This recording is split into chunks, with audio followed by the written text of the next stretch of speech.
Essa é a Cidade do México. E essa daqui é a verdadeira Cidade do México.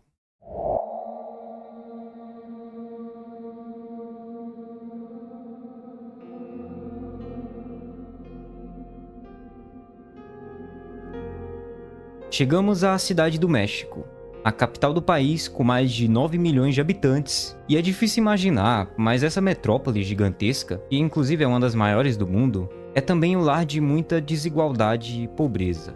Nas periferias da capital, as chamadas colônias populares, que seriam o equivalente a favelas no Brasil, abrigam milhões de pessoas. Nessas comunidades, as ruas são de terra, muitas casas são improvisadas de material reciclado e a falta de saneamento básico e infraestrutura se tornaram parte da paisagem. É bem triste ver a situação que as pessoas vivem aqui.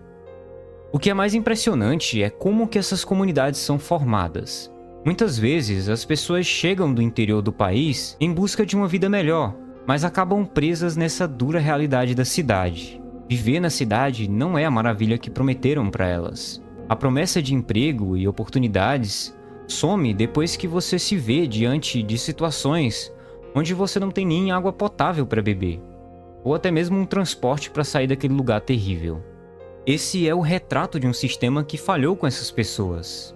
O México é um país que passou por muitas crises e muitos problemas no passado, que passa até hoje inclusive, mas definitivamente não é um país pobre. Então o que explica toda essa pobreza e crise? Por que as pessoas sofrem tanto em algumas regiões, enquanto em outras nós só vemos riquezas e vidas luxuosas? Eu vou te explicar nesse vídeo, mas antes se inscreve no canal, a gente está muito próximo aí dos 150 mil inscritos. E agora eu vou te contar qual que é a diferença entre o norte e o sul do país. Quando você sai das grandes cidades e olha para o país como um todo, a desigualdade fica ainda mais fácil de enxergar. É como se o México fosse dividido em duas partes. O norte é mais industrializado, cheio de fábricas que produzem de tudo, desde carros até eletrodomésticos. É uma região que fica mais conectada com os Estados Unidos, então é mais rica e de certa forma tem uma estrutura muito mais desenvolvida. É basicamente a melhor parte do México nesse sentido de riqueza e desenvolvimento. Já no sul do país, a história é bem diferente. O sul do México é na maior parte rural, uma economia baseada em agricultura e artesanato. Estados como Chiapas ou Guerrero têm belezas naturais incríveis, mas também carregam um dos maiores índices de pobreza do país. São regiões onde as tradições indígenas ainda são muito fortes, o que é bem legal de se ver, mas também reflete bastante do abandono e a exploração que esse povo sofreu ao longo dos últimos séculos. Mas essa desigualdade não é só geográfica, é uma desigualdade histórica.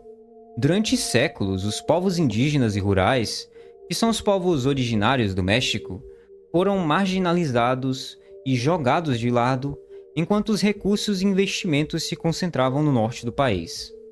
E o resultado disso é que hoje o sul do país ainda luta para sobreviver, enquanto o norte avança em passos muito largos. Mas nem tudo são flores. E até mesmo no norte, onde deveria existir apenas riqueza, desenvolvimento, coisas boas, existe pobreza. E essa está bem mais escondida, em meio às grandes cidades e maravilhas do país. Esses lugares são as favelas do México.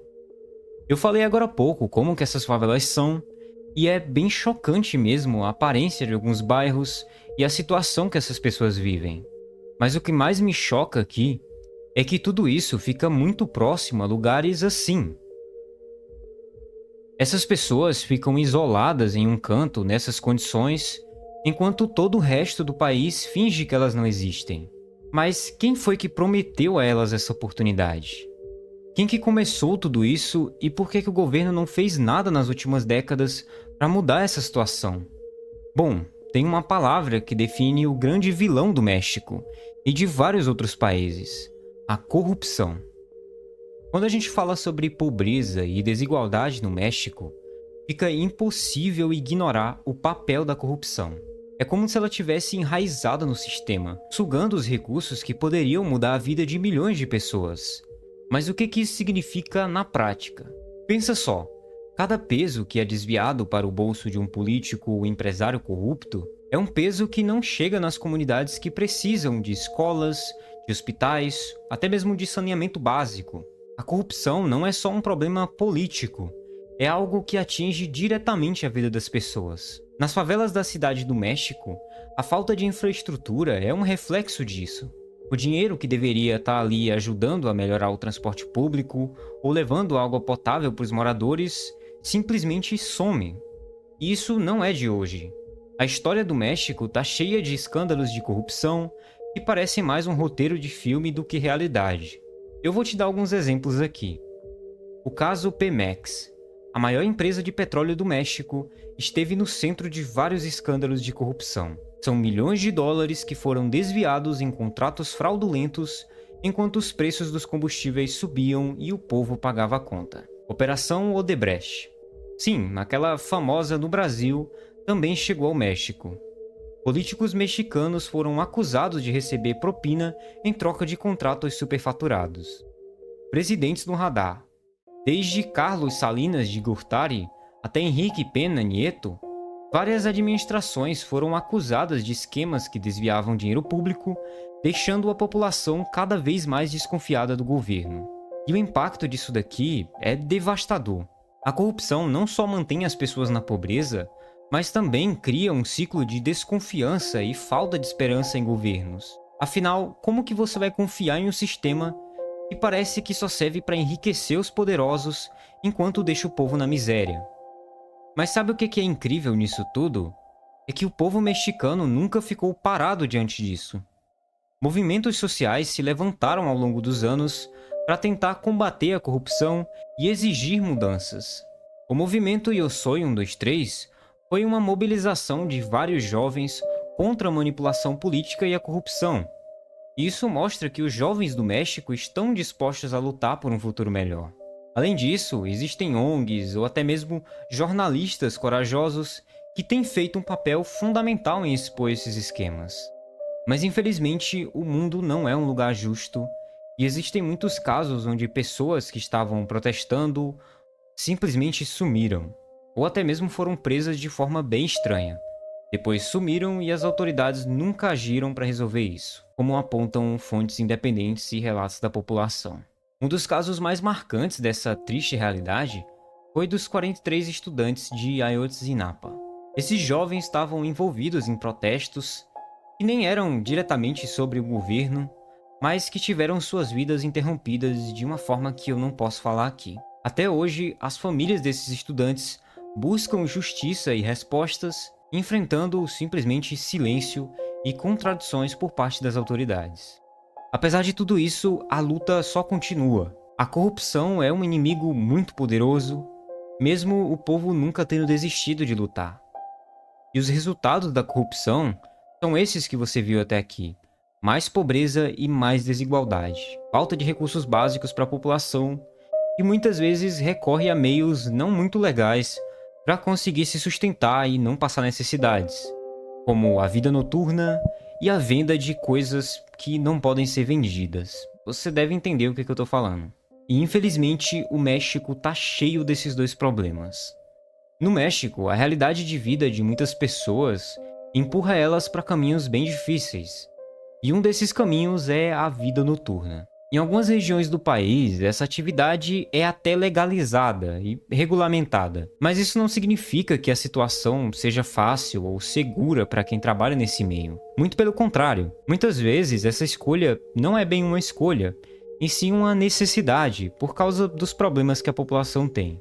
A desigualdade, que a gente já viu antes, tem grande responsabilidade nessa questão. Quando você cresce em um ambiente sem oportunidades de estudo, sem emprego, sem suporte do governo, o que sobra para você sobreviver? Infelizmente, muitas pessoas acabam entrando nesse mundo como uma forma de sustento, especialmente mulheres, mas isso também acontece com homens e até mesmo adolescentes.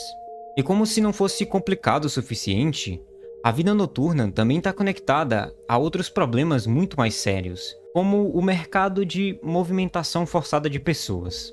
Acredite, tem gente que é levada para esse tipo de trabalho contra a sua vontade, enganada com falsas promessas de emprego ou até mesmo através de esquema de dívidas que elas não conseguem pagar. É um ciclo cruel que aprisiona milhares de pessoas. Nas regiões onde a atividade noturna é regulamentada, como em algumas partes da cidade do México ou em algumas cidades da fronteira, a ideia era oferecer mais segurança para quem atua nesse meio. Mas a verdade é que mesmo nesses lugares, os problemas ainda continuam. Essa realidade é um reflexo de um sistema que falha em proteger os seus cidadãos. E o mais triste é que, enquanto essa situação é ignorada, milhares de pessoas se perdem nas sombras. O que fica claro aqui é que a vida noturna não é um problema isolado. Ela é resultado de um sistema problemático onde a desigualdade, a corrupção e o descaso do governo se encontram e criam um ciclo muito difícil de romper. E o ciclo só se repete enquanto o governo só mostra para os turistas o lado mais legal do país.